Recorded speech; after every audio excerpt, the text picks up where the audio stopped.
Hello, welcome back everyone to another episode of the Daily Dose. We are on Dynasty Scrolls. and there's actually some stuff to do today and to talk about, which is fantastic. Sometimes I feel like there's a little bit of a downturn between events, but it's good to see that they've included some additional things to do. So first things first, let's cover arms race. Today is the last day of the cross server event, so for those that were competing, make sure you go to the leaderboard wherever you may be, and if they are, if someone in your legion is ranked, you will be able to claim some additional rewards. Good job then on 5th place, although competing against the likes of St. Regis is nigh impossible. But in terms of contribution, you can't contribute anymore, so it is where it is. Wherever you landed today is the finality of it. In terms of rewards, make sure you go ahead and claim some of your rewards using your currency. If you haven't already, my suggestion is maximize your weapon shard chest first so that you can get every single weapon that is available in the chest. It will help boost your power level immensely. But in terms of where to go next, it really just depends on what stage you are of the game. For those that are struggling to get heroes of specific copies, or copies of specific heroes, I should say, you can't go wrong with the hero selection chest. If you're already progressing past that stage, equipment chest is probably where you will start to profit a little bit more in getting a full set. If you don't know, a full set of 1,000,000 gear gives you a HP percentage, a block percentage, whereas Conker gear gives you attack percentage, and crit percentage. It is worth, obviously, running a full set if possible. In terms of me, I feel like I'm just going to keep maximizing the Beast Scrolls, which was part of the strategy. In terms of the epic shards, it's okay. I think I've got enough now. Um, yeah, relics are interesting. You do need quite a lot of relics. However, you'll go to notice that unfortunately, you don't get a significant amount of power buff or overall stat buff by leveling up relics. So it kind of feels like you're ripped off compared to being able to purchase other items. So my advice is focus on the other three before you get the relic shard chest. Make sure you are spending your bronze coins. You can, of course, save the currency if you'd like to, but what's the point? You might as well maximize as many as you can. I like to get the training pills first, then the weapon forged stones, followed by the ultimate refining stones. Personal preference, though, it depends where you're at in the game. If you're new, you may decide to get some charm essence to boost up your charms. Honestly, training pills are a pretty safe bet, as well as weapon forged stones. Particularly if you are attempting to build some weapons, you're definitely going to need the weapon forged stones. Um, Hopefully everyone listened to my first video concerning the event, or my previous videos, just to say. Make sure you're getting or have already purchased out the maximum of these. You can still purchase these, of course, and just save them for the next time it rolls around. I'm going to save my ultimate merit badges. I don't really want to buy anything here. But if you're in that position where you're close to getting a star up or actually unlocking your first legendary or another legendary hero, it may be worthwhile buying the shards out of this particular event. Of course, if you are also in the position where you potentially want to be building your first Dragonlance or Emerald Lyra, maybe you want to look at you might want to look at buying them here. But before you do that, hold off, because I'm going to jump straight into the next section.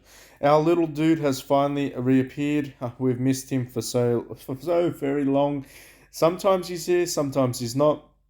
So I want to talk about the Conker equipment set. So basically, you need to go and spin for your weapons, but one of the rewards is a selection chest. So this kind of works out to be beneficial if you still have gold merits left and you are looking to build your first Dragonlance. Make sure you are doing this full event.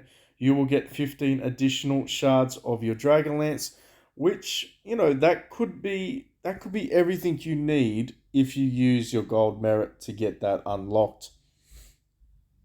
Of course, that's your choice, but it's not a bad option if you actually want to get that first legendary weapon.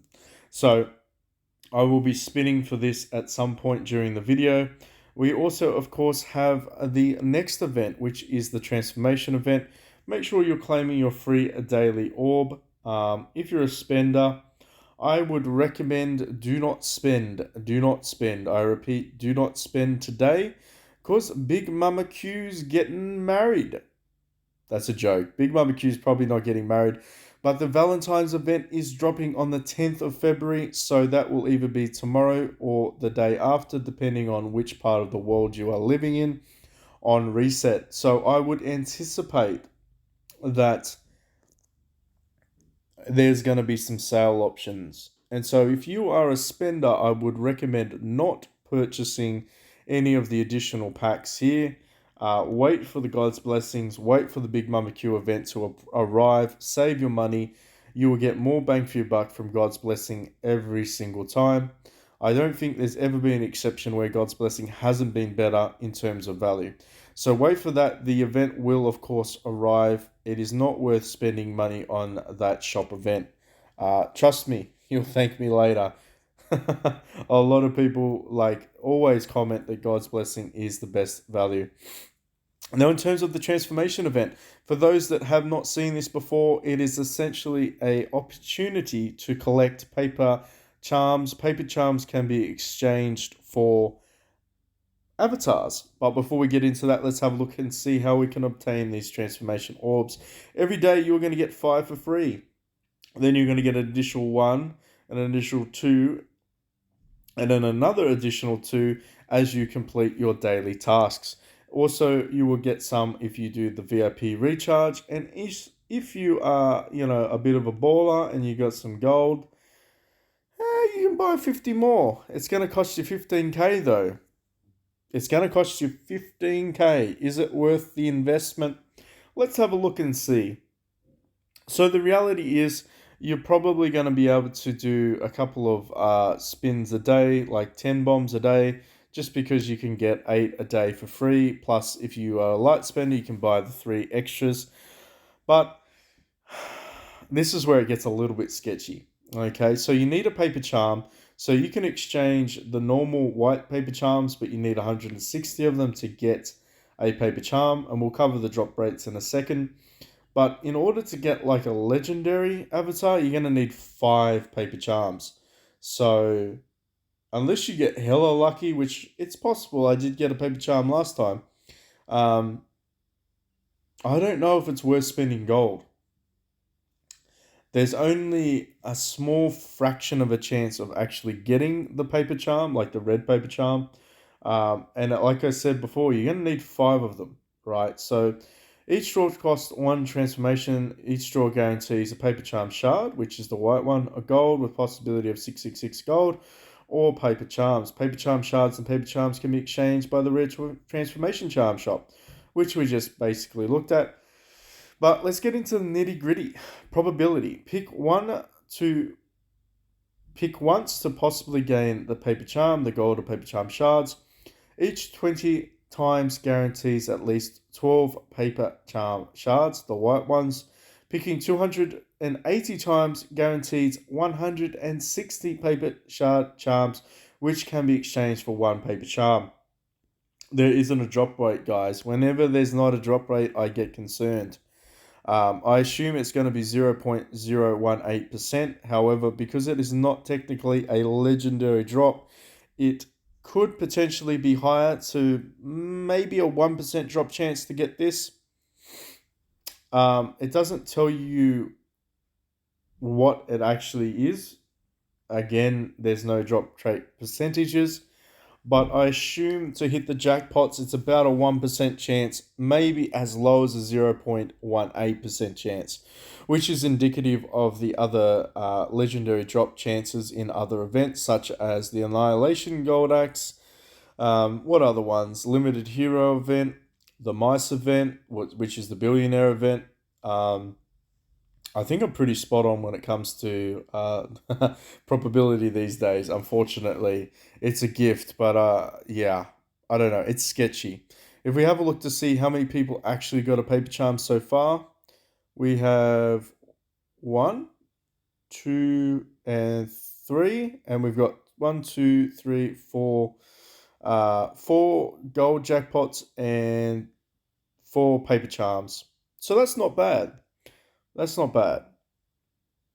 It probably is about 1%. Now, in terms of what you should pick, oh lordy, this is dealer's choice. I would like to reiterate: your avatar does not affect your warlord or Wei or Wu or Shu synergy.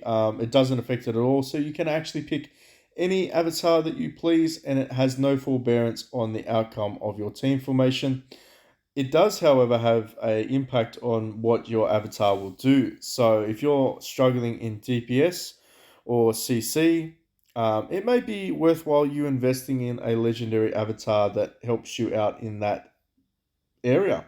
If you're looking for buffs, it may be worthwhile if you got the DPS and you're smacking it, but you could also do with some additional buffs to really push you past that and maybe get you some additional rage. It might be worthwhile investing in some hero avatars that can do that for you. In terms of what did I buy, I bought Yuji. I like Yuji. I like his AOE ability. Um, hmm, Honestly, I don't know who I would pick. If I was going to pick a legendary avatar, it probably wouldn't be Warlord Nation. Gunning's interesting because he has a stun chance. He has a stun chance, 35 chance to stun the target for 1 round, increasing all hero damage reduction and accuracy by 25% for 2 rounds. He's not bad. Gunning is not bad. Let me know in the comment section below who'd you pick. Would you pick Marchow? Marchow here is a beast when it comes to gaining rage. Plus, he also has this ability to shit on people with single target. This takes us 50% more crit damage. Ooh, and accuracy. Um, Interesting. Physical attack damages a single enemy. So he basically claps people. Marchow does. Interesting. Yeah, let me know where you'd pick. Now let's move on to the more interesting nitty gritty stuff. Uh, Ooh, yeah. This is where it gets expensive. This is where it gets really expensive. So how many do we need of this? We need 1600 normal white paper charms to get one of these guys. We need 320 to get some divine archer. And of course, if we want to get this guy, we're going to need 320 paper charms to get that. Now, granted, you don't need the full paper charm. You can use the shards to do it. I don't know if wolf armor is really. Oh, dude, but who wouldn't want the skin? Look how sexy that skin is. Come on, everyone's got to agree with me on that one. That looks pretty damn awesome. Damages front row enemies. Has a 30% chance to stun the target for 1 round. This attack has 30% more crit and crit strength and 50% chance to deal 200% additional damage. uh, um, I'd be so very, very tempted to get Wolfhammer. Should you? Probably not. You should be focusing on converting for a legendary avatar first before you even look at the skins, but that's okay. I'm a dirty skin collector, so I'm going to be looking at it myself. Now, in terms of actual hero skins for your legendary heroes, it's not terrible. These are pretty expensive in comparison. These are pretty expensive if you were to buy them with the gold merit badges. Um, it's starting to grow on me. The idea of this value and this event actually having value is starting to grow on me, ladies and gentlemen, because when you look at it from all the additional things you can buy, um, yeah, kind of gets interesting, doesn't it? Who wants to see me do? Who wants to see me do 100 spins? Is the question. Maybe I'll do 100 spins in another video. But anyway, let's move on. Let's keep going. There's so much else to talk about. Make sure you're doing your questionnaire. Make sure that you are getting that free currency. But I think we can safely say, let's do our treasure hunt. Interesting. Oh, wow. I almost missed this, ladies and gentlemen. Treasure hunt. You can get shards by doing your treasure hunt. Oof. This means every man and his dog and lady and their cat needs to be doing their treasure hunts. I'm not going to do this on screen because it would take a long, long time, but you should be investing gold to do this. Pretty much that means you're going to get 30 shards. You're going to get 30 shards by completing that, and you're going to get 30 shards by completing this. That's really good. Let's do some spins. Let's finish this off. I've got 100, but we only need to do 40, so let's do 40. I do got a free spin though, so let's make sure we can capitalize on the free spin. I don't really need anything in terms of I'm not hunting anything specifically, so we'll just see how we go. It is a 1% chance to get the epic drop, and I think this should be pretty much it. Yep, so just to confirm with you guys and girls, it is a 1% chance to get the Epic Divine Weapon, 1.09%, if you're wondering. So that should pretty much finish me off for that event. That was how easy it was. We didn't get lucky in terms of getting another Epic, but make sure you are doing it. Those Divine Weapon shards are amazing, amazing, amazing for free. And I think I'll leave you there. There's not too much else to talk about.